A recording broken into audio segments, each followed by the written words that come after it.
And good morning and welcome to day 8 of 40 days of summer. I'm in the forest. Quickly before this vlog really starts, today's gonna be like visiting old towns and stuff like that because this region of California has a lot of past history with the gold rush and stuff like that. So I'm gonna try to show you around some towns and stuff like that. But quickly before, I wanted to share something with you related to the giant sequoia park thing. That was day 6. So yeah, I discovered something really funny. So that's I don't know if it fits in frame compared to my face. This is a sugar pine cone, so it's quite huge.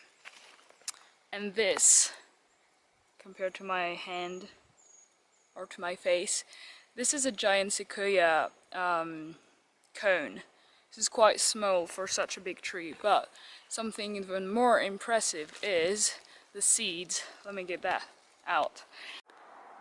Yeah, those are giant sequoia seeds. This is so small, and to think that it makes such a giant tree based on such a small amount of DNA. You can see the greenish, I'm gonna try and stop shaking, the greenish looking line in the middle of the seed is where the DNA is.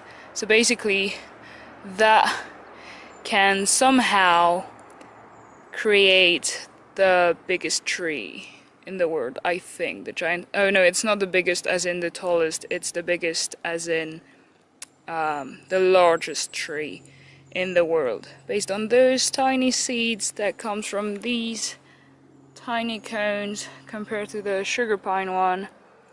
So yeah, I just thought it was something interesting to share with you guys because this morning I sat through a lecture by a PhD person that was supposed to be explaining how giant sequoia works and stuff like that. But it was not really a lecture for the public, it was more like a class for volunteers, rangers, so basically 60, 70 years old people that knew nothing about botany and forestry and stuff like that, so it was quite boring. But the seed thing was really interesting, I thought. It was like 5 interesting minutes in 2 hours. So hopefully this afternoon will be more interesting for you guys and more interesting for me, because we're gonna see, yeah, the gold rush history, old towns with like the ghost town looking thing that looks like it's straight out of a Western movie or something. So yeah, I'm gonna have to find my friends again, and then we'll see.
Steel beams are wrapped so they don't warp.